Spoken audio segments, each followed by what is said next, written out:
Naospital si Jeneline Mercado kamakailan dahil sa kanyang sakit sa puso. Pero maayos na raw ang kanyang kondisyon ngayon at nagbabalik trabaho na. Makichika kay Nelson Canlas. Kinumusta ng GMA News si Jeneline Mercado sa kanyang taping sa Little Star kanina. Masigla naman ang aktres kontra sa balitang lumabas ng makalawang. Isinugod kasi si Jeneline sa ospital matapos niyang makaranas ng paninikip ng kanyang dibdib habang nagdadabing para sa isang pelikula. Si Jeneline ay may sakit sa puso mula pa ng pagkabata. Yung lips ko parang naninigas na. Tapos yung kamay ko nagnanumb, tapos nagko-close. Tapos yung dibdib ko parang may mabigat na nakadagaan. Tapos malamig na malamig yung pakiramdam ko.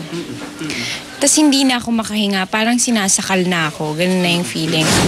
Nangyari na rin daw ito noong Agosto, bagay na ikinababahala niya ngayon. Pero mas nag-iingat na raw siya sa pagkain at sa mga maaaring makastress sa kanya. Yung cardio ko naman, okay, wala naman siyang nagdaan na naman ako sa lahat ng mga test para sa heart 2 months ago. Siyempre, meron na talagang problema sa heart.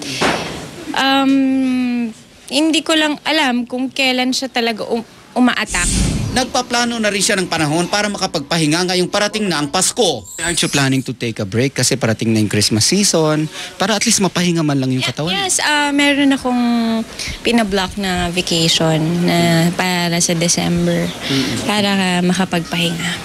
Nelson Canlas updated sa Showbiz Happening.